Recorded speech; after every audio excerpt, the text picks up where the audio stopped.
solutions developed recognize that experimentation doesn't just happen.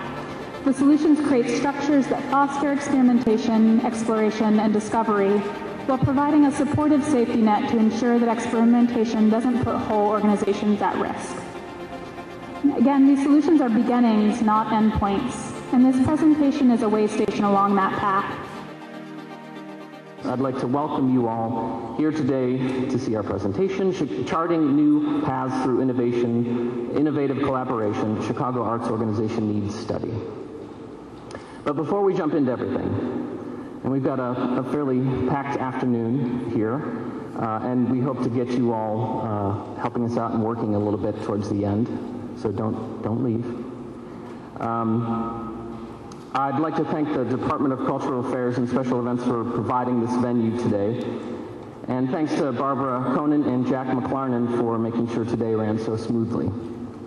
I'd especially like to thank Jennifer Armstrong for her insight, her guidance, and collaboration on this project, Rose Parisi and the Illinois Arts Council, Janet Carl Smith and Peter Kuntz for their leadership, their vision, and stewardship at critical points throughout the development and execution of the initiative, and the whole team at Slover Linett Strategies, but especially Sarah Lee for leading the research and providing steady, thorough, and dynamic thinking, execution, and interpretation to the design and completion of this study. On a personal note, I'd like to sincerely thank my staff and my board of directors for their continuing support and work on this project and on its continuing path of solution development, and to Nick Rapkin for his counsel and perceptions throughout the project. And finally, thank you to the many arts managers, ASO leaders and staff, the funders and other stakeholders who contributed their time, their energy, their passion, their strategic thinking to this effort. In so many ways, you are the true authors of this report. And now I'd like to introduce Jennifer Armstrong of the Illinois Arts Council, a truly inspiring partner on this project, to guide us through the origins of the initiative. So please welcome me in join me in welcoming Jennifer. I got that right.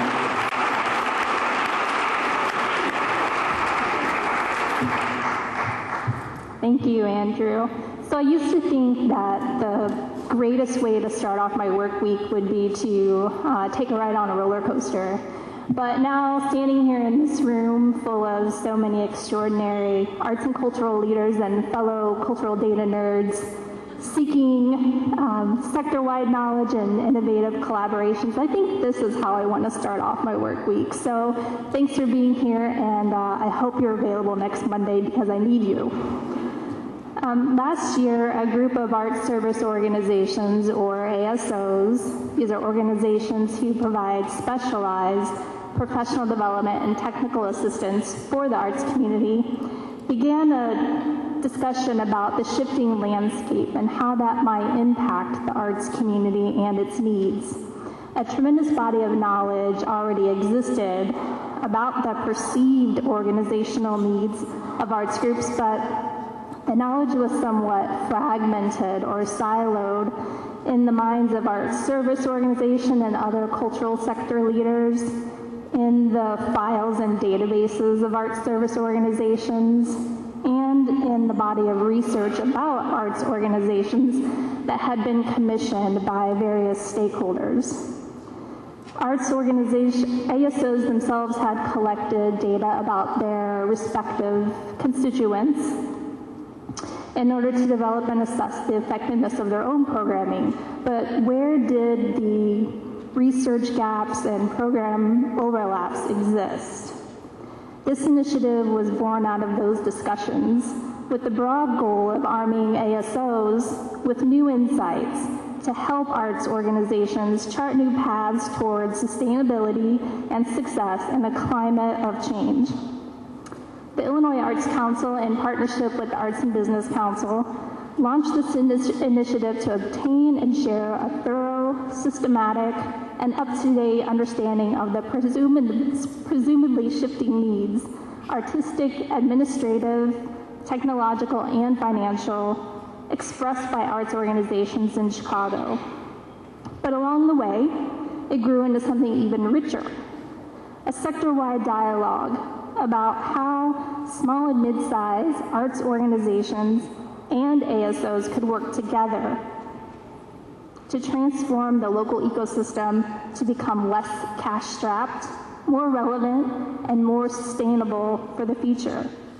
The IAC, Illinois Arts Council, will also use this information as we begin our own strategic planning process and as a basis for studying the similarities and differences in needs in the rest of the state. Slover Linett Strategies has helped to frame and conduct this work, and now I'd like to introduce Sarah Lee, Vice President for Arts and Culture at Slover Linett. Thank you.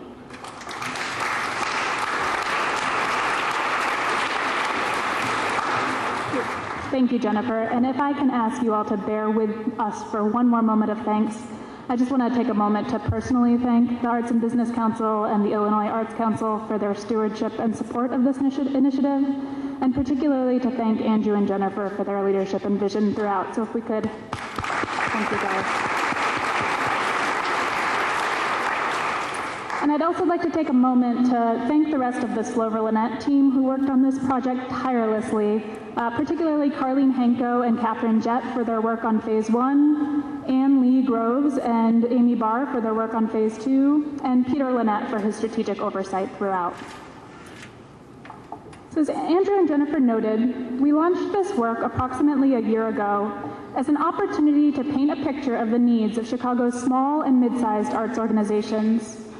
The initial phase of the project, which we called the Information Scan, was designed as a synthesis of existing knowledge about the needs of small and mid-sized arts organizations in the region. The idea was to review what was already known about organizations' needs, including all of the knowledge and insight that resides in the minds of cultural leaders, but which isn't always captured in formal needs studies. To that end, we conducted in-depth interviews with 14 leaders, many of whom are here today, and many from the local art service organizations. They were selected to speak to the needs of organizations across a variety of disciplines, geographies, and organizational sizes and histories. We also convened and facilitated an informal convening of representatives from Chicago area funders. 9 of them joined us for a discussion last year. And to complement this qualitative information, we also reviewed existing research studies on the Chicago arts community and developed brief case studies of the Arts and Business Council, the Arts Work Fund, and the Chicago Cultural Alliance, closely examining their project files and databases to better understand the demand for services among these organizations, constituents, and clients. As you'll see in a moment, this information scan pointed toward 10 critical and primary areas of need among arts organizations, but it also brought to the surface some bigger picture questions about our community. Questions, for instance, about the inherent limitations of organizations operating within a cash-strapped context, about maintaining relevance in the minds and hearts of changing audiences and communities, and about organizational development and human resource challenges that have been made even more acute by the extended economic downturn.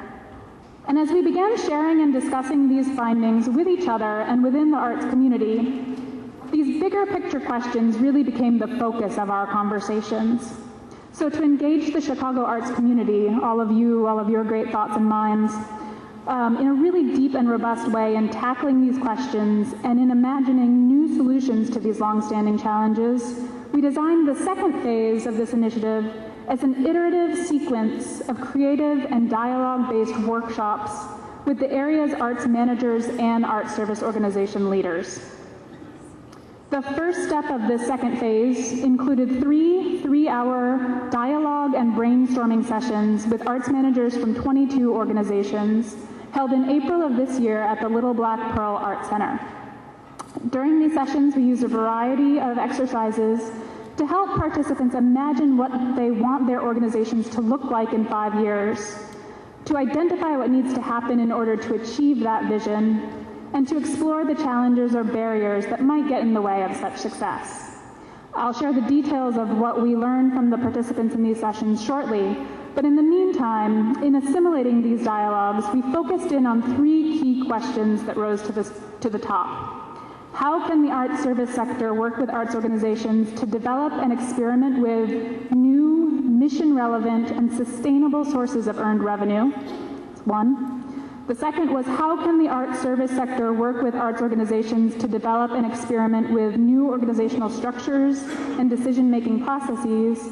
And third, how can the arts service sector work with arts organizations to support and manage the process of institutional change?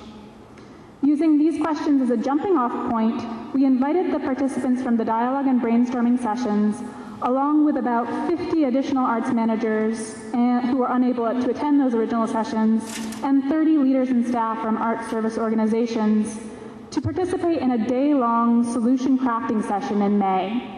Held at the creative ideation space downtown called Catalyst Ranch, approximately 50 participants joined us. We started the day by voting on the relative priority of those three questions, and the question, how can the arts service sector work with arts organizations to develop and experiment with new, mission-relevant, and sustainable sources of earned revenue, rose to the top.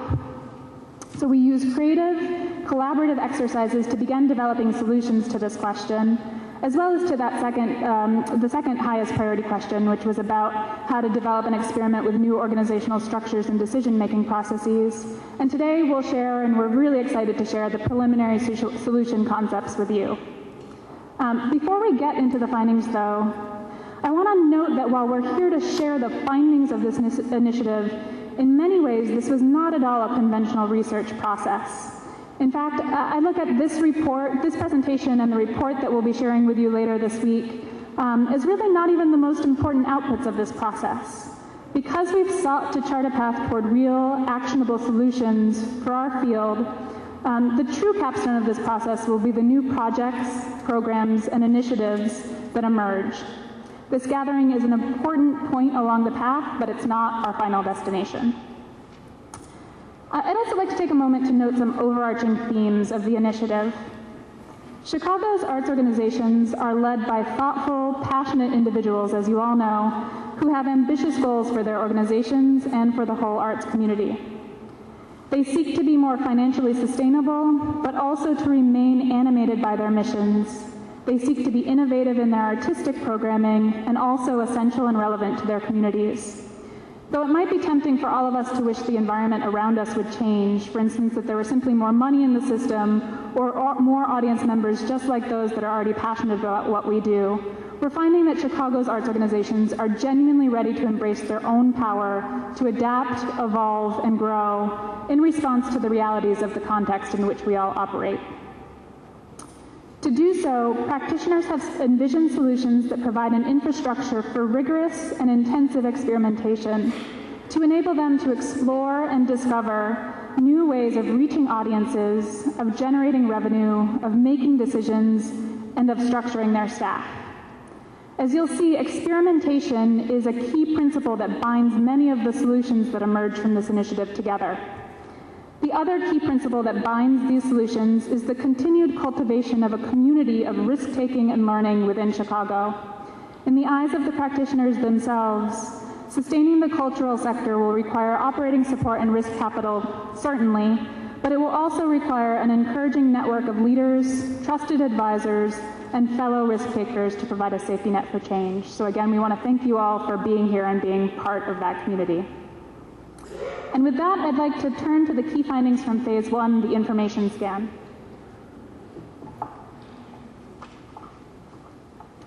The 10 primary areas of need that we identified are, no doubt, familiar to everyone in this room.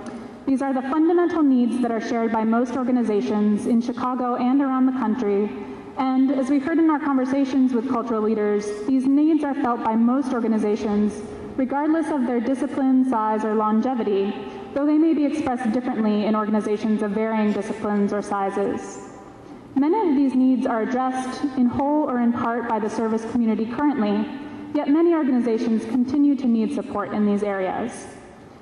The first and arguably most critical need is for financial resources. Nearly all interviewees mention money, fundraising, or revenue generation as a major and ongoing challenge for arts organizations.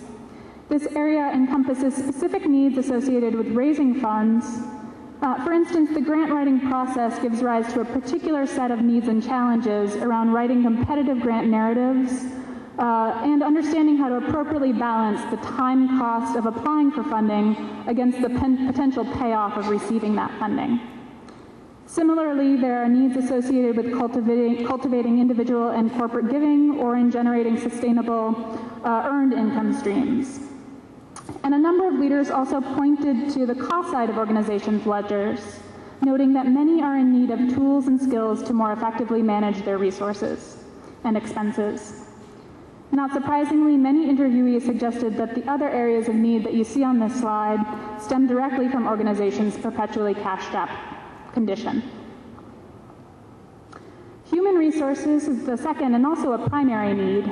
Many arts organizations rely on part-time staff or volunteers to manage key aspects of their business, stretching thin sometimes the time and capacities of full-time staff. Both full-time and part-time staff may be relatively unseasoned and have little formal training in their job functions, giving rise to a pronounced need for professional development support. The third area is in audience development and marketing. Arts groups' needs for support in developing and diversifying their audiences has grown more urgent in recent years as organizations are faced with declining arts participation rates in general and the graying arts and culture audience. To counter these challenges, organizations increasingly need dedicated marketing expertise, including knowledge of how to leverage social media technologies and trends. Board development is a challenge for all types of organizations, though the need may take different forms depending on where an organization is in its developmental trajectory. For instance, for emerging organizations, their needs center on finding and recruiting board members as they're putting a board together for the first time. But for more established organizations, the need is about ensuring that their boards run smoothly, sometimes by managing relationships with specific members, and sometimes by managing turnover and succession when necessary. While both prior research and interviewees cite space as a top need among organizations, there isn't a clear consensus on which specific space needs are most urgent. Some pointed to the affordability of live workspace, office space, and rehearsal space as the primary challenge, particularly for small organizations and individual artists. But others emphasized the quality of available spaces or the availability of an appropriately sized space for a particular organization. Relatively few interviewees touched directly on organizations' programming and artistic needs, but the funders we spoke with in particular argued that the most successful organizations integrate the artistic and the business side of their organizations rather than keeping the former insulated from the latter, and felt that many organizations needed more support in figuring out how to achieve that successful and comfortable integration. It's no surprise that many leaders argue that having a clear vision and identity is critical to organizations' growth and success. But relatively few organizations currently have a formalized strategic plan to guide business and other decisions as they grow. Some leaders perceive arts managers to be naturally focused on the sheer necessity of survival, but that short-term focus can prevent them from spending time to identify a long-term vision and strategy for their organizations. Though there are a number of networking and information sharing opportunities within the community currently, many noted a lingering need for partnership and collaboration. This was often discussed as a need for peer mentoring, strategic partnerships, best practice sharing, or resource sharing. Some cautioned, however, that collaborations require their own time and resources to be effective, and organizations may need support in determining whether a particular collaboration is worth it or how to make the collaboration work to all partners' advantage. Our second to last need area here is innovation, which emerged as one of the key areas of need in Phase 1, and as we'll see, was emphasized in Phase 2 dialogues. Many Phase 1 interviewees suggested that what organizations need most are new ways of thinking about their organizational structure or business models. Because resources will always be scarce, leaders argue that organizations need to get creative about finding solutions to their challenges and to experiment with new approaches.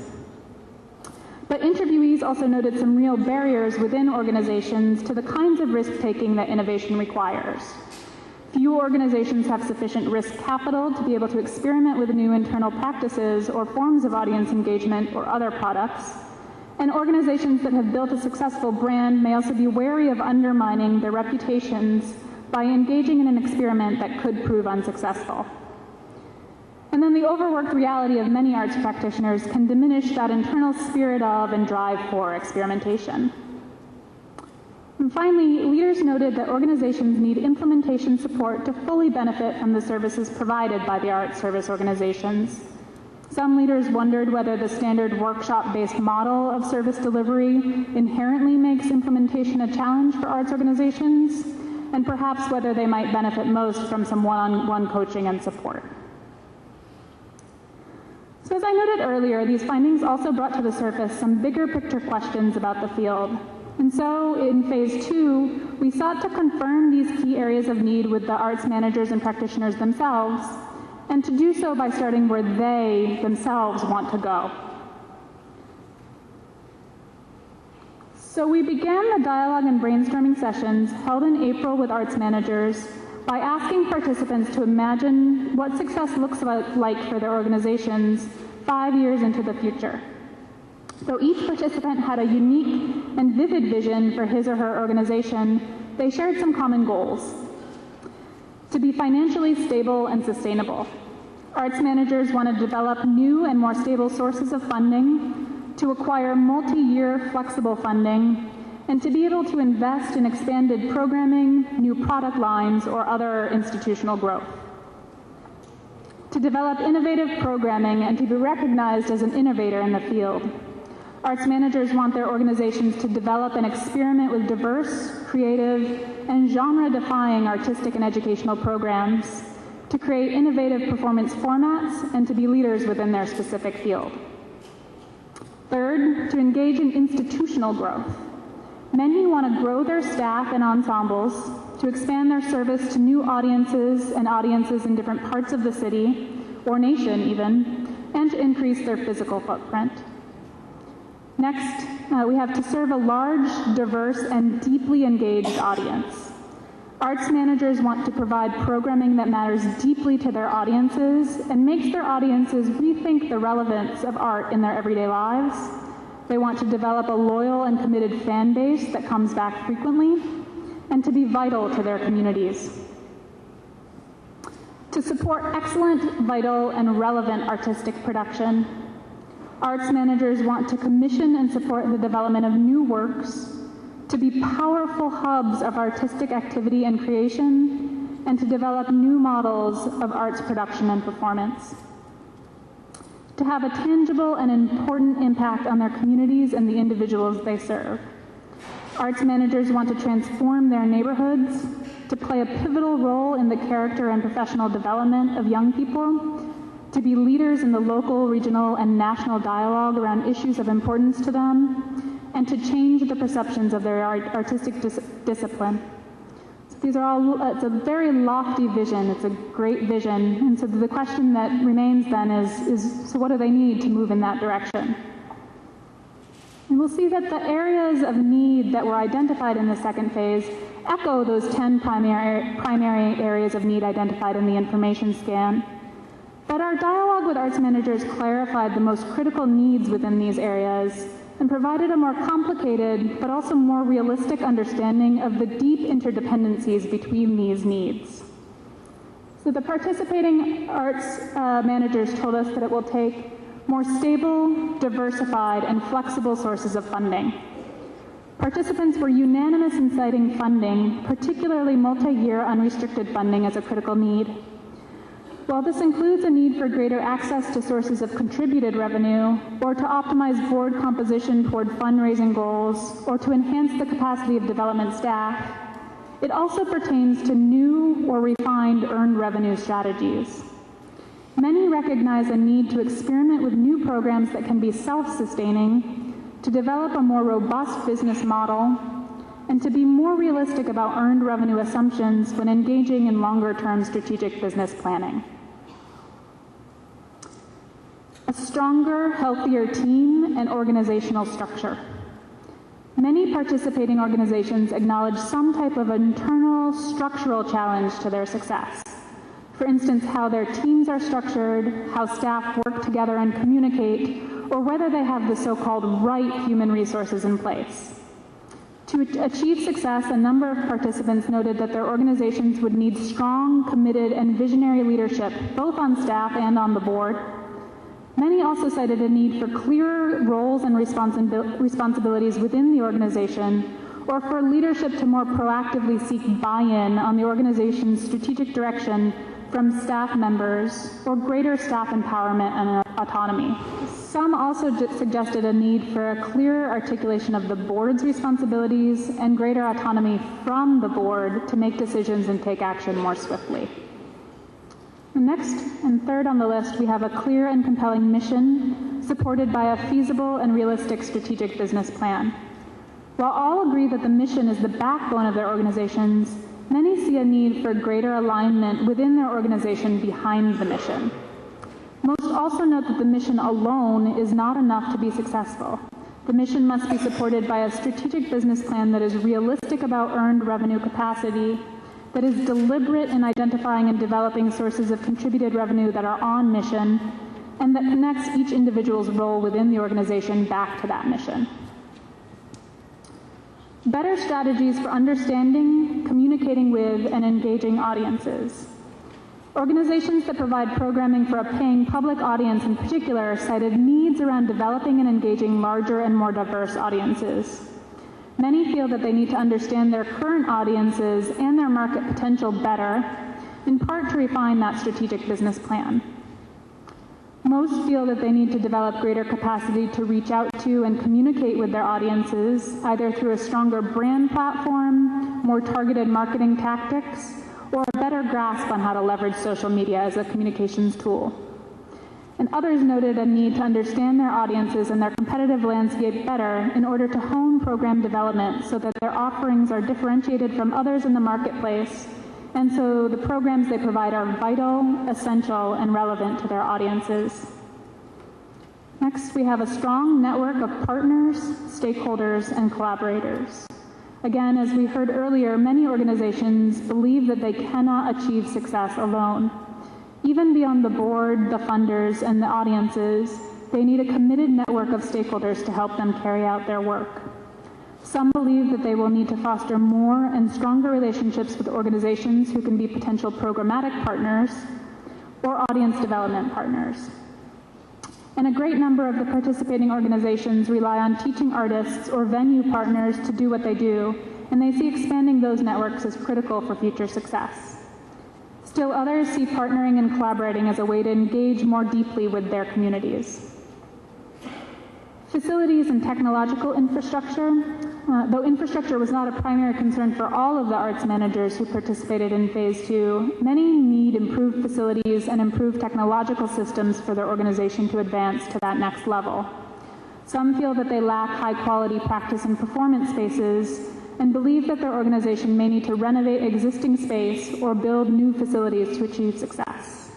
Others feel that they need to develop new amenities in their current spaces to make their programming more accessible to audiences, for instance, better parking facilities. And a number cited a need for better IT infrastructure to ensure that their organization can run as effectively and as efficiently as possible. And finally, but certainly not least on this list, is excellent artistic products and programming.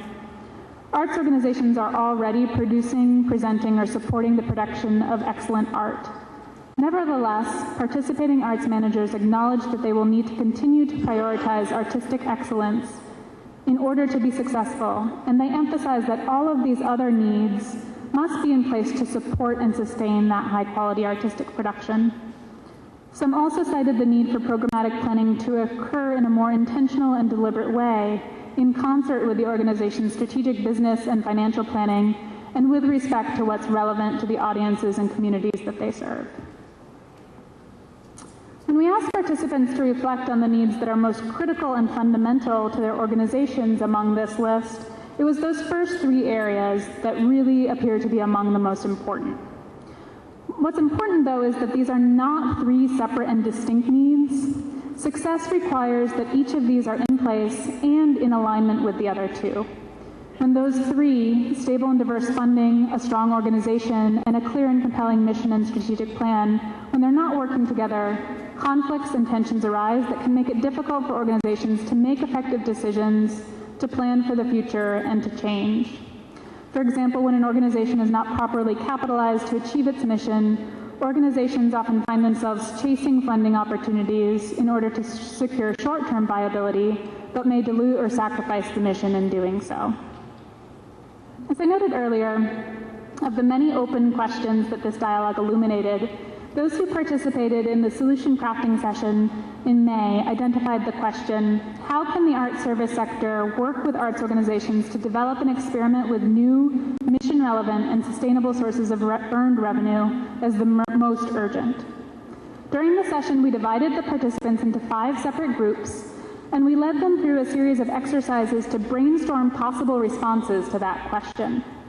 Each group selected one idea and began developing a solution concept based on that idea, and we'd like to share those 5 ideas with you today. As you'll see, many of the solutions developed recognize that experimentation doesn't just happen. The solutions create structures that foster experimentation, exploration, and discovery, while providing a supportive safety net to ensure that experimentation doesn't put whole organizations at risk.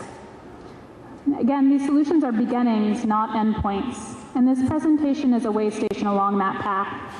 By no means are these the only 5 solutions that could or should be pursued further, but as Andrew will discuss shortly, we hope that these solutions will serve as the jumping-off point for continued discussion and development, that they will be built upon, subjected to rigorous scrutiny, and refined, all with the goal of becoming better solutions for your organizations. And so to share these solutions, we've asked participants from the Solution Crafting Day to join us and to discuss these solution concepts from their own personal point of view. So I'd first like to ask Anthony Mosley to share his group's concept. Anthony has been the executive and artistic director of Collaboration Theater Company, a nonprofit multidisciplinary arts organization for 13 years, where he has produced over 50 productions, 12 sketchbook festivals, and hundreds of events, and led the development of their Experience Design Division, a profit center which offers creative services to public and private clients. That's a lot.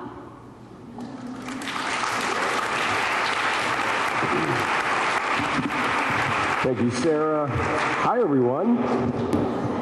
It's great to be here with you today to be part of this presentation, representing my breakout group from May. I have a fellow breakout group member here. 5 years ago, my company, Collaborators, started a department that we call Experience Design, kind of modeled after Red Moon for Hire and the success that Second City has had developing new streams of revenue. And it's been really a lifesaver for our organization over these last 5 years. And we've developed all kinds of new products by going into the event world and selling our unique assets. And I think this is a great way and a great concept here for other organizations to cultivate that or incubate that kind of revenue stream. It starts with a mentality that you're jumping into the for-profit world. And some things are a little different in the for-profit world. You have to be more aggressive, you have to sell, and you have to beat your competition. And that's really important because that's how they're all approaching it. And I find once you kind of get that mentality, we, nonprofit arts organizations, have a ton of assets and advantages that these other cookie-cutter competition in the for-profit world don't have. Of course, creativity and great people being number one. So I think once looking at this mindset of a for-profit company, I'm kind of mixing up the order here and going chronologically as my company works. The next thing to do is to really look at your assets, work with a consultant. Every company has unique things that they do based on the kind of work they make and the kind of community they cultivate. So whether it's puppetry, or you have an army of costume designers, or you have people that can break dance better than anybody else in the Midwest, finding those things and being really clear about the market and audience that may be out there ready to give you money for your services in that segment of the industry. Mission relevance is a really important thing that came up. So once you decide you're going to go for it and be profitable, identify your assets, find the market and the audience, the next critical step that I think arts organizations probably need help with is making sure that what you're doing is actually relevant to your mission. It's not diverting or diluting your focus, and it is actually moving your organization in the direction that it's supposed to go. So you have to both look at mission relevance, and then I think you also have to look at the size and scale and scope of this new earned revenue that you're trying to bring in and how it'll affect your own ecosystem. Finally, we had the idea of developing something called artdepot.org, which could be a place where arts organizations could market their unique assets for sale and a place for best practices to be shared. And, you know, in the event world especially, you know, there's many different arts organizations that could get hired for the same project. So why not get us connecting and collaborating instead of competing? Finally, early evaluation and re-strategizing opportunities where art service organizations can make sure that we're competitive in the profit world and help us with that strategy, because once this department and work starts to grow, it will start to change your capacity and the very nature of your work. For our company, it's been great. It's introduced us to new audience members. It's given us more money to pay our artists, and we typically pay 4 to 5 times more than we do on our projects. And also is kind of cross-training and develops new skills internally. Finally, was there one more thing? Oh, yes, mentoring by prior year's participants. You know, this is the kind of thing that would allow some real peer-to-peer learning, passing on what groups have learned, and this incubator could be a place where many arts organizations could hopefully develop some revenue. So that's it. Thank you very much for having me.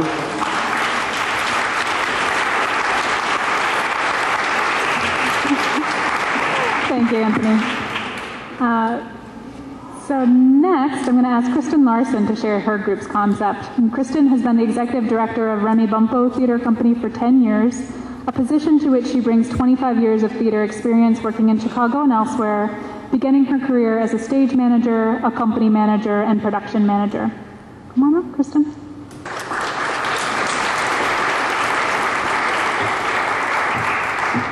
Good afternoon. We've heard Sarah talk a lot about risk and experimentation, and I think at the heart of the microfinancing model is embracing the idea that those of us involved in arts and culture deal with risk and experimentation every day at our agencies. And the conversation in our group, or groups, because there were several iterations that dealt with the various ideas, was identifying that there are agencies and models out there already that provide financing to other types of entities besides 501c3s, risk capital, venture capital. Those of you that may have interests in social service agencies, there is a social venture mindset out there now where there is new money being created to support social service enterprises that has to do with venture capital, putting new ideas into play. And I don't think that that necessarily has been adopted wholly into the arts and cultural section. We see that there's opportunity there. There's some ideas behind this that were involved in our organization, in our breakout group. Kickstarter is perhaps a good example for the individual. How can that, and for the arts organization, but how can that be adapted at a larger level? It quickly evolved into a conversation that dealt with dealing with tax codes. Many of us, if not all of us here, are 501c3s. There has been a lot of rhetoric and narrative now dedicated to the L3, which is a hybrid model, recognizing a 501c status, but also that there is a component to their operations that has to do with earned income. And this whole convention is about creating earned revenue. So there is opportunity in bringing together what is being done in some other sectors, as well as recognizing that in our own industry, and I would say in theater particularly, when I say our, I mean my world theater, we have nonprofit and commercial enterprises, and you also have them in dance companies, et cetera, across the board. What is the ground? What is the shared ground there? And particularly in looking at legislation and tax code that would allow us to create more revenue streams. There are a couple of things that come to mind recently as I was preparing for this presentation that I'll just share with you. For those of you that read Cranes, in today's issue, there's a really interesting article on the first page where someone is making a proposition that if you give me capital or cash right now, I will give you a guarantee of 9% of my income over the next 5 years as a way to get cash into that individual's life or into that individual's industry. And it's based upon future earnings. I think that's a really interesting idea to look at. Of course, you run into some roadblocks when you think about 501c3s that they're set up as a not-for-profit. So how can you move with your how can you get your governments to acknowledge a new model in that way? I also heard something really fantastic on NPR last week, which was, maybe you heard the same report. I was talking about the new terminal that opened up at Las Vegas International, that it's all high tech. At the very end of that presentation, they tagged on a little known fact that the casino at the airport in Las Vegas cleared $40 million. And I'm thinking that's just one casino. Now, of course, I'm interested in that cash, but I'm more interested in the individuals who lost that cash. And I'm interested in that gambler mentality and that idea back to microfinancing. Those people that are interested in risk, that also are interested in doing good, and how do you break down that psychographic to create a new revenue model for our work? There's another idea that is associated with the microfinance model, and we termed it mission match. Now, I think I might actually be stealing from Art and Sacred Spaces, if anyone is involved with them. They have in design a database that will take arts and cultural institutions and match them with a sacred space, so that those organizations, those arts and cultural organizations that are looking for a place to perform, have a place to perform it in. And they are creating this database. I think that there's something interesting in that idea where this is concerned, where you can match individuals to organizations, arts and cultural organizations, for the purposes of generating new revenue, but also, as the slide implies, making matches where infrastructure is concerned or even physical space. And a very particular example was a dance company that's in need of a facility. Perhaps a gym after hours might be a way to use the floor space, the aerobic floor space, to promote the dance company or get the work out there into the community. We see this idea in many ways. I've mentioned Kickstarter, but Shark Tank is another example of that. What are the adaptations that can be made to our own sector? But most of all, it involves people who are well versed, I think, in tax code and legislation to help us break down these existing models and create more hybrid to create new revenue. Groupon recently announced that, I don't know how long it's been in play, but I just read about it. They are now having a rewards program for those vendors. So it's sort of like a frequent shopper idea. But I was reading it because Groupon has sort of exploited their initial platform, and they're looking to create new income for their organization. And it now looks like a rewards program where they're getting vendors to opt in, put cash into the rewards program, and it feeds back into that local business. We're constantly looking for new revenue, and these ideas, I believe, have adaptation possibility. Thanks.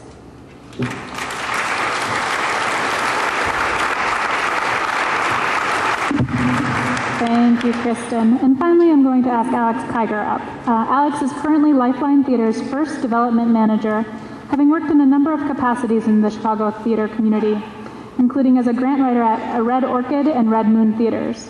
He's also produced his own work that included runs at the Chicago and New York Fringe festivals. Alex.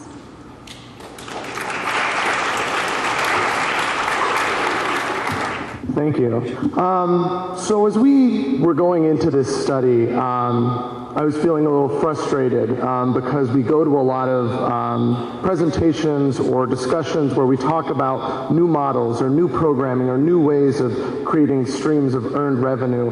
And it feels like a lot of the same examples pop up over and over again, the same success stories of a museum that uses unused lobby space for free dance classes, or a museum that changes its hours into the evening to attract more audience members. But one thing we don't see is a lot of success stories about mid to small size organizations that don't have those capacities or unused spaces to really maximize extra earned income. So that's where this idea sort of came from.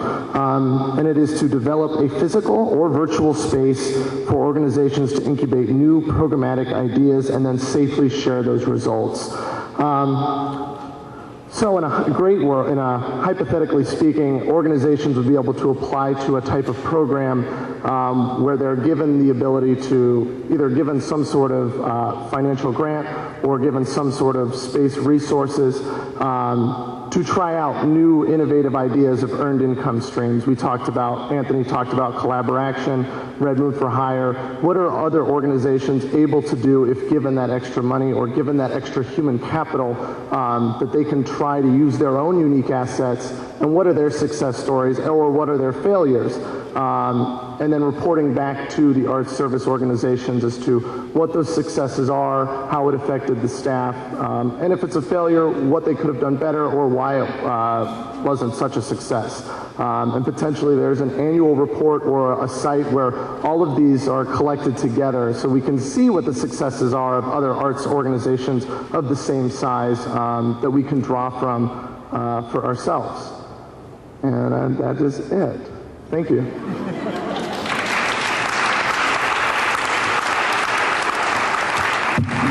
Thanks, Alex. Unfortunately, participants from the final two groups were not able to present with us today, so I'm going to briefly share those final two concepts. I will not do them justice compared to these three great presenters, partly because I wasn't in those groups, and partly because I don't have the century of combined theater experience that those three very impressive people do. So the first that I'm going to present is the online arts market. And for this group, their solution concept stemmed from conversation within their group about how best to facilitate revenue-oriented partnerships among arts organizations. And so they brought together three distinct notions: developing a profit mentality, which we've heard already, centralizing arts organizations' earned income opportunities in a single online store, and developing equitable, non-competitive partnerships between different organizations. And they combined those three different notions into this idea of an online arts market.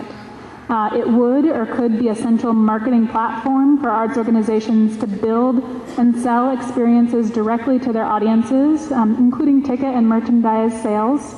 And it might include algorithms like what Facebook or Netflix or Amazon have to help audience members find experiences and organizations that match their preferences. And then the final concept developed in May is cultural corporate connection, and this is premised on the notion that ASOs already are and can continue to serve as a bridge between arts organizations and the private sector. So this solution is about connecting the arts community to the rest of the business world, with ASOs serving as a facilitator between the two communities and helping to identify and leverage the assets of both. So for instance, one idea that came out of this group was that consultant volunteers from the private sector could work with an arts nonprofit to help them find ways to earn revenue for the things that they're already doing and sort of giving away for free. So quickly, before we look ahead to next steps, since I know that is what you are all eagerly awaiting, I'd like to briefly share with you the concepts that session participants developed in response to that second question: how can the arts service sector work with arts organizations to develop and experiment with new organizational structures and decision-making processes? So due to the limits of the day back in May, we spent a little less time developing responses to this question than to the first. But I think you'll see that the solutions identified here share some of that same sense of a structured yet safe place for experimenting that was present in those 5 solutions already discussed. So these 4 ideas include developing a research-based collaborative for conducting, synthesizing, and sharing research about different organizational models, setting up a system for organizations to share functional resources and gain access to training and consulting services. Third, developing a hub of information, resources, and strategic support to provide that safety net to an organization who is willing to go first and try an organizational model that's new.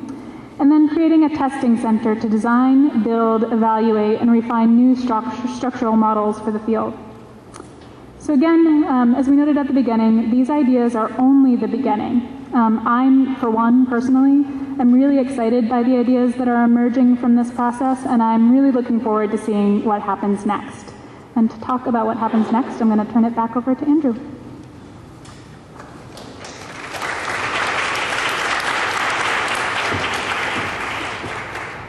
Well, thanks everyone for presenting and sharing the process that we all went through on that day in looking and creating these, thinking about these solutions for the needs that we all see and perceive in the field.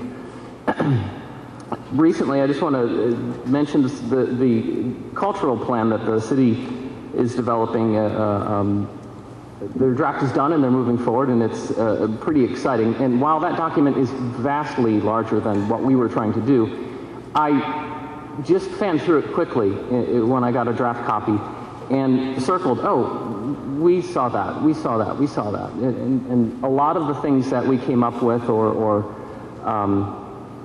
where it was pointing towards are also in that cultural plan. And I guess what I'm saying is that it seems like as a city, as a sector, hopefully, we have alignment. We have this great opportunity now to launch forward and see if we can figure some key things out about how to sustain our sector.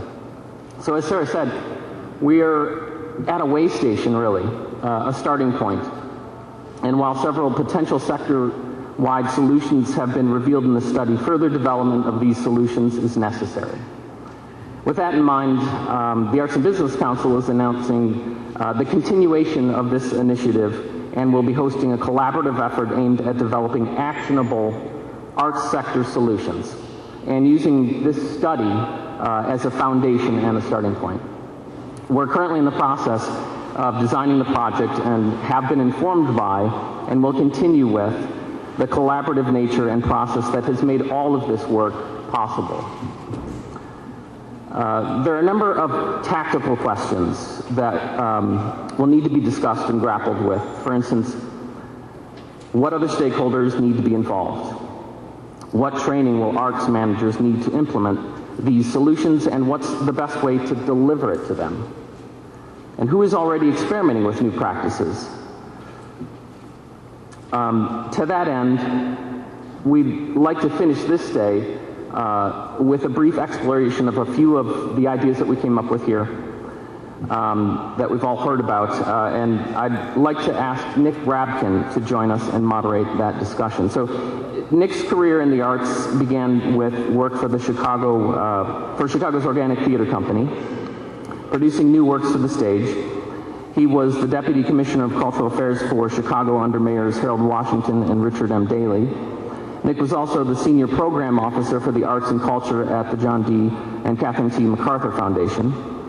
He directed the Center for Arts Policy at Columbia College, Chicago until 2008, before joining Newark at the University of Chicago as Senior Research Scientist, where he recently completed the first large-scale study of teaching artists. In addition, Nick serves as the Cultural Sector Policy and Strategy Consultant to the 2012 Chicago Cultural Plan. So please join me in welcoming Nick.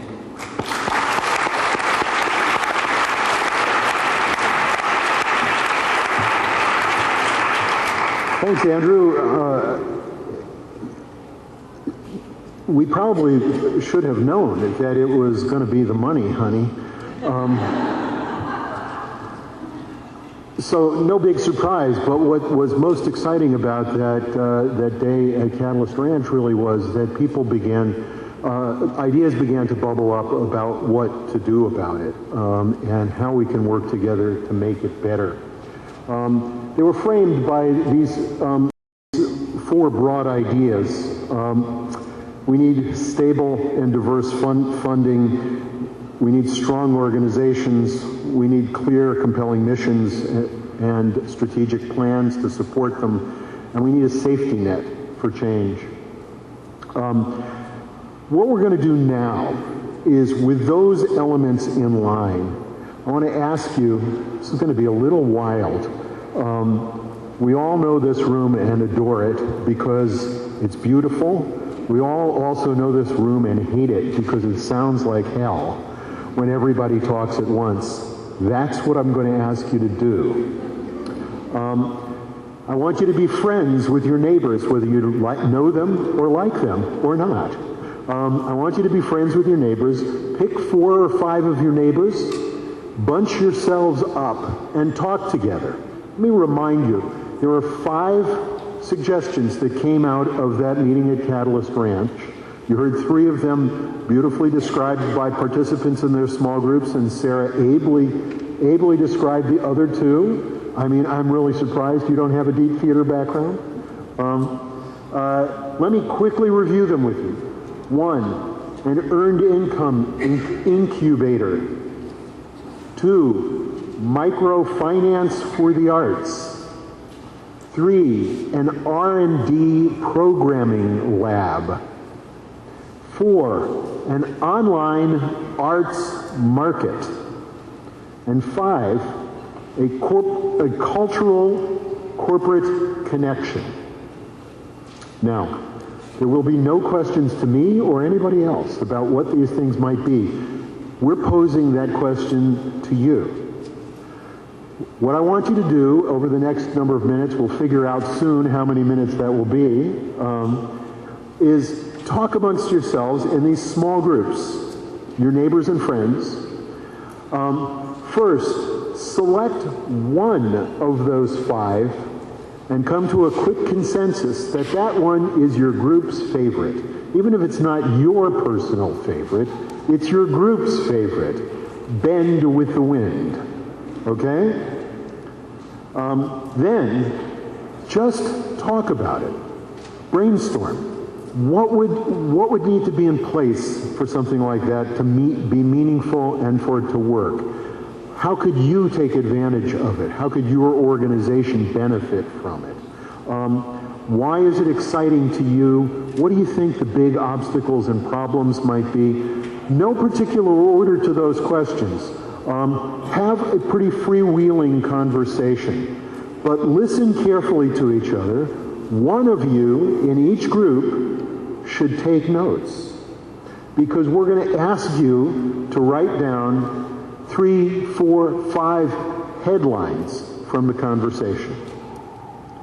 And you're responsible for turning those headlines in. The group is just too big for everybody to report back verbally at the end. We'll get as much of that in as we have time for, but we want to collect all those headlines. Okay, is that clear enough? Are the instructions clear enough? You think you can group yourselves into little groups? You can do it? Say yes if you can. Yes, good. I like your spirit. Good. Okay, go ahead and do it.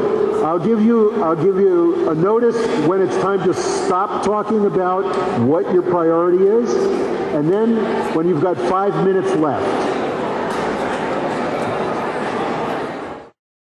I really have no idea how many small groups there were here. I saw some as small as 2, and I saw some probably as large as 8 or 9. We probably have 15 or 20 small groups here.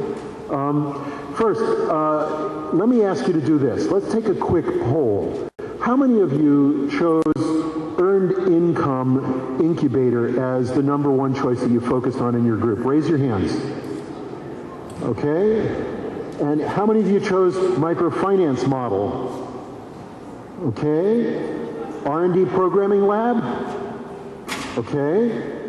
Online Arts Market? Okay. And the Cultural Corporate Connection? Once again, going where the money goes. There's a pattern emerging here. Okay. All right, we've got enough time. We can probably, I won't promise you this, but we can probably get through, if you're quick and clever, reports from most of the group. We've got folks with microphones, yes, stationed around the audience. Who are you? Yes? In the back? In the back. Okay. If you're the appointed designated talker for your group and you want to go first, raise up. Okay, here in the front, Johan. Here comes a mic. Which one was your selection, Johan? Our selection was with the Cultural Corporate Connection. Just a few ideas from our discussion. One, public art married to corporations who contribute in exchange for recognition. So the symbolic meaning of an iconic idea such as the Chicago Arts Plan or the Illinois Arts Council in return for being recognized as part of some undertaking sponsored by a larger iconic moment. So for example, we mentioned if we had a mural and we needed paint, we could then go to a hardware store and get the donation, knowing that they might not know who we are, but they might have heard on the news of the Chicago Cultural Plan, for example, and see that they're contributing to that larger iconic moment. Second, the headline, the Cultural Corporate Connection Clearinghouse as a means of access to resources, grant writing, marketing, publicity, and so on. Third point, the idea of bartering public relations in exchange for products or services. And the last point, databases of projects and resources as another way in which which is already customary for the funding and philanthropy organizations, that they share databases or they have a high reliance on databases, that we in the arts community could learn from that strategy of having databases and other projects as vital resources. Anybody, questions for group, we're now calling you group number one. Okay, who wants to volunteer to speak for group number two? In fact, who wants to volunteer to be group number two? Okay. We chose the microfinance model, and our ideas were developing a stock exchange for trading needs shares, developing a structure to determine the value so that we can also donate expertise or space or whatever it is that we have in order to earn shares for things that we need. Obviously this needs some kind of central clearing space, the stock exchange, and we thought to be run by an existing art service organization or newly created on the Arts Work Fund model or through corporate funding. Okay, great headlines, both of you, models of great reporting back, you know, quick, to the point, keep it up. Who wants to be group number three? We've got a group number three right here in the front. Here comes the mic, it's coming around your right shoulder.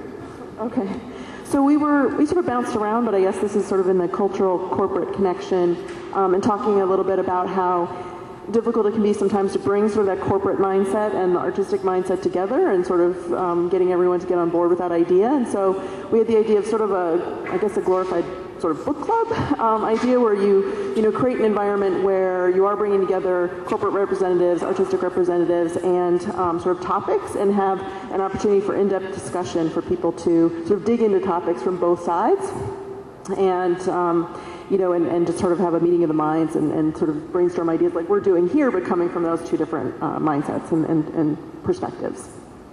Thank you. Okay. Any questions on that version of the corporate cultural connection? Hi, we're group 4. So we talked about a combination. We talked about a combination of the Earned Income Incubator and the R&D Programming Lab, with the idea that it feels like to us the goal of trying to create new programming is always financially based, that we're not able to find the $5,000 or 3 or 12 or 7 or whatever it is to experiment with classes, or to experiment with what does it mean for us to create a brochure for hire sort of gig or that kind of stuff. So our recommendation was to have a fund that's specifically designated for short-term interventions around that kind of innovation and planning, with a reporting back to our peers, so that once you have participated in that fund, that you're required to submit best practices, learning curve, and all that kind of stuff, but that as opposed to that ending with the funder, where I feel like it mostly does right now in terms of funding, that it actually goes to other participants or future participants, so that we can then go and look at all of those best practices before we put together our own proposal for what that thing might look like. Great. Thank you. Great.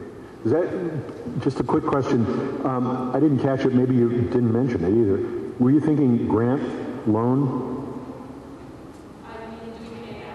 Yeah. No payback. Okay. Okay. Group 5. Hi, Nick. Okay, maybe there's 2 prongs. Okay, yeah.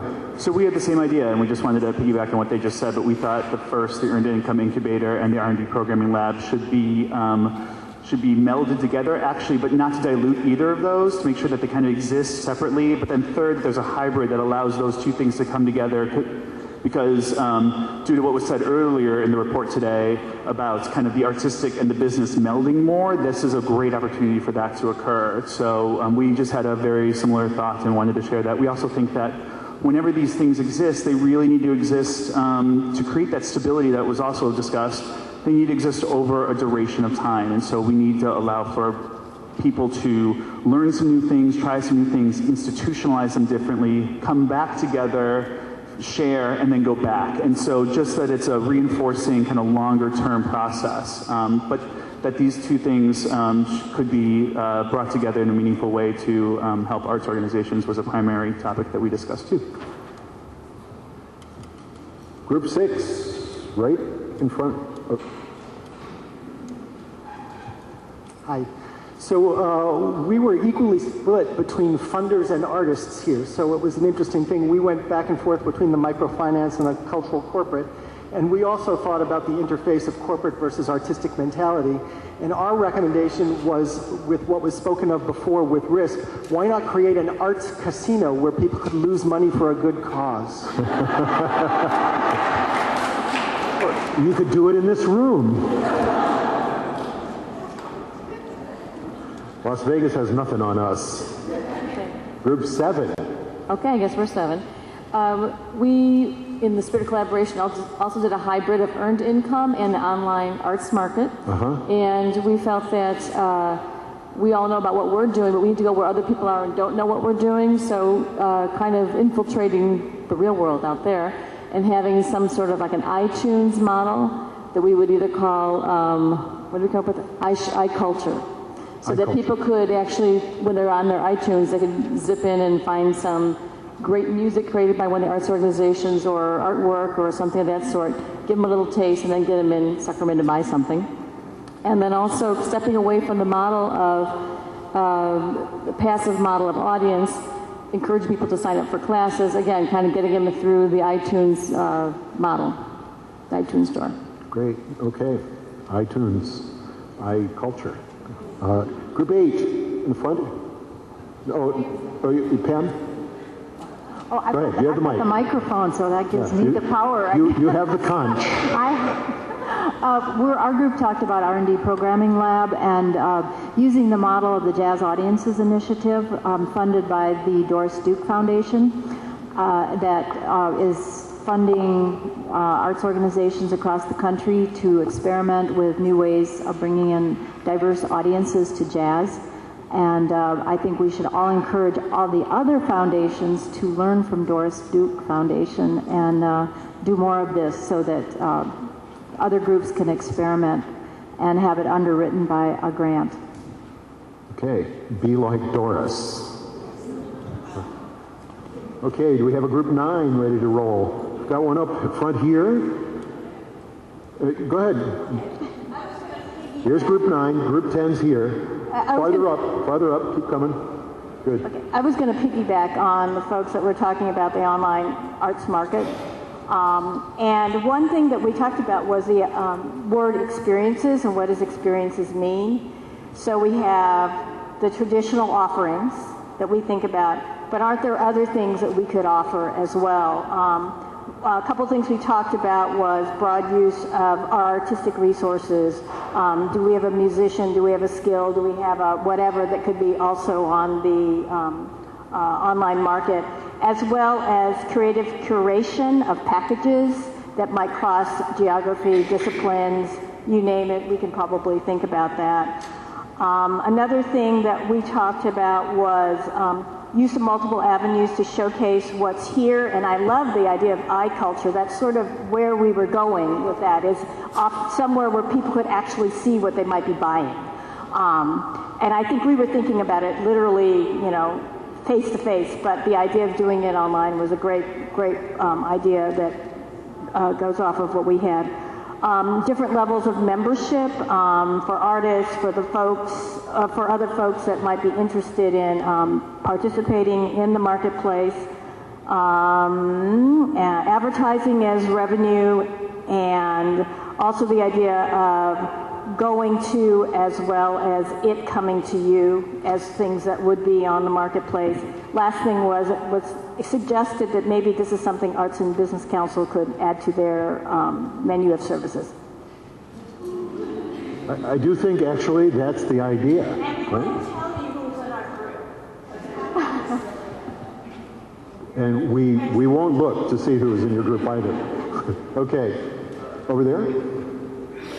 Hi, my name is Chris, and our group talked about the microfinance model, establishing a co-op, and we landed on the idea of an arts and culture co-op that had a mission of serving the community with diverse programs, services, and education. And the whole idea is to provide cash-strapped arts organizations with a way to pool their space, their resources, and their talent and their skill set. So it would become a brain trust as well. The funding would come from membership dues, tuition from students and people who would attend the classes, and also from grants and from corporate support. The key thing we talked about was that marketing, fundraising, and the corporate support and the approach to that would all have to be integrated. So it would be a united front. The IT, office services, some of the things that kept coming up continually and some of the needs, that would be consistent as well, and you'd create a single infrastructure. Some of the barriers we talked about, organizational buy-in, getting everybody to kind of play together and reach consensus. How will the resources be aligned or divided? What's the fair share for each organization? How will it be governed? And finally, how do you address some of the skill gaps between different organizations? Some are more sophisticated than others. Thanks. Okay, I think you were group 11. Do we have a group 12? Yeah, right back there. Noemi? Where'd you go? Oh, you're way over here. Okay, group 12's over here. That's group. You're going to be group 13. All right. So we liked both the Earned Income Incubator and the Cultural Corporate Connection, feeling like those are two things that all too often fall down on the priority list for artists and arts organizations. And we felt like the Earned Income Incubator was an idea of looking inward to find resources, and that the Cultural Corporate Connection was a good way of looking outward for resources that you might not otherwise have. We talked about some innovative models in town, including the Logan Square Arts and Business Center. And the Arts Casino is funny. It made me think of another contentious issue for the city that might be worth exploring, that in Denver they use their outdated parking meters as arts funders, and you can put quarters in to fund the arts for the city of Denver. It might be worth looking into in Chicago, so that's us. Beautiful, beautiful. Okay, there's no shortage of interesting and intriguing ideas. That's great. Okay, I already designated, yeah, there you go. Group 13, Lucky 13. Lucky 13, hi everyone. We talked about the Cultural Corporate Connection, and here were a few of our headlines. We thought we shouldn't just target big corporations for support, but also look for small and upcoming businesses, so it might be easier to get them to say yes. Focus on corporate sectors that have a connection to the arts, so restaurants, hotels, taxi companies, ad agencies, places where there's a clear connection. We also talked about the importance of having mission alignment between the arts organization and the company, so that they feel that they're in it together and that their interests are mutual. We thought there should both be money asks, this could be sponsorship, healthcare support, but then also non-money asks like space, computers, those types of things. And then lastly, making sure that we're not just emphasizing what we need, but the benefits that would come to the businesses participating as well.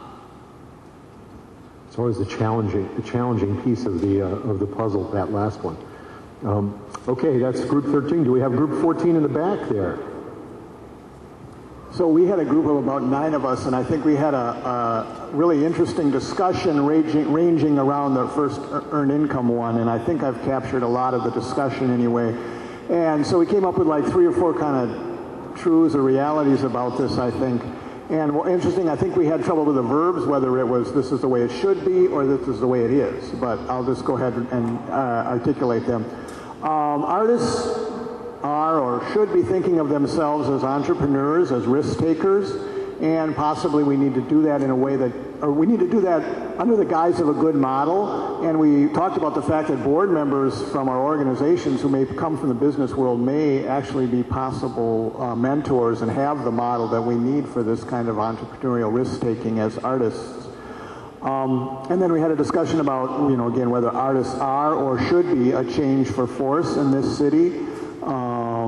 It's certainly not funded or supported by the government, but can it be or should it be? But artists as a force of change, and I think that relates to earned income as well. And the guy from the Driehaus Foundation mentioned about that this is what really struck me, was that earned income can be sort of seen as a part-time job. Artists all have a part-time job that supports their art, and I think you could see that for the organization well too, is that the earned income is the part-time job that allows them to do their art. So earned income as the part-time job. And to get creative about how to do that, we've talked about many ideas about the empty storefronts in town and in the city, and how they can be artist displays and places for sale of artwork, or places for classes after school and whatnot. And then one of the final points that I think is important to know sort of from our history when it comes to earned income is that Chicago is a city that prides itself on making our arts programs successful. That people will commit to an arts program, small or large, and pride themselves in making that successful. So I think that pretty much captured what we talked about. Beautiful, thanks. Do we have a group 15? Everybody's actually reported. I think we just set an, group 15 over there in the corner. Okay. Thanks. Our first headline, and this applies to the earned... A little closer to your mouth, please. Oh, the Earned Income Incubator. We didn't want to focus so much on the greed is good approach, but we do think profit is good. So we think that focusing mentality on profit is a good place for a lot of organizations to start. We also think, as a second headline, that the business side perspective is a valuable learning and a unique perspective that could be developed further. The third is that there are networking benefits by tapping into the resources of other organizations that are familiar with doing this kind of a model. It is not size restrictive. This is applicable to organizations anywhere from an individual all the way up to smaller or medium-sized organizations. So that's kind of a neat aspect. And then the opportunity to develop a database of providers of ideas that are successful as well as less successful would be a good thing for people to access. Wonderful. Is there a group, that was group 15, is there a group 16? No. Okay. Then I still think you guys have just set the Olympic record for 16 small group report outs at any meeting I've ever been to. Awesome. Not only that, I think it's pretty clear that all 5 of these ideas have got legs. There was real interest in the room.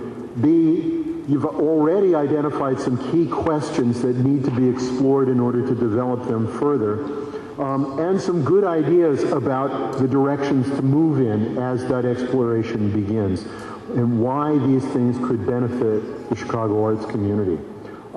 With that, let me ask Andrew to return to the mic, who will explain what our next steps are, and actually what your next steps are. Hopefully.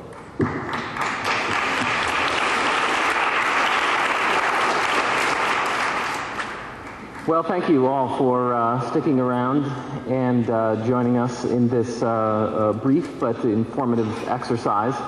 Our goal, as I said, we're in the process of developing how to move from these ideas to actionable initiatives, projects, services, programs that can actually have an effect, a desirable effect on the arts sector. And so our goal is that we would be starting this process very shortly, end of the summer, early fall, moving into having ideas on paper in early winter of 2013. So we'll keep you informed. We have all of your emails, and we'll be announcing the process and how we hope to keep this collaborative effort alive. All of you in this room, many who are not in this room who have participated. And what I think is going to happen, and what we sort of are beginning to talk about, is people not in the arts will then be asked to participate, to join, to help us see our future, realize our future.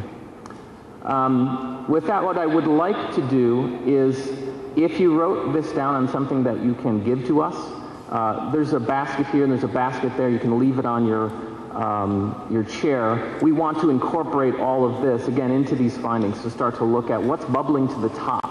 What are the big ideas that we need to be pursuing?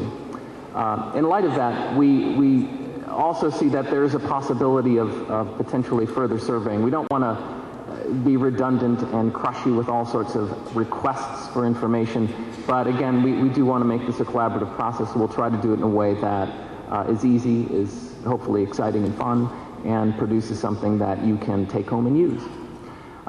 So with that, I just want to thank everyone for coming today. We'll be sending out a digital copy of the full report tomorrow. You'll get it in your email, or perhaps the day after, but hopefully it'll be tomorrow, but very shortly. If you at any point have any questions, the Arts and Business Council is always around. Our partners are always around, and we're here. So if there are any final questions, please feel free. If not, again, thank you all so much for coming today.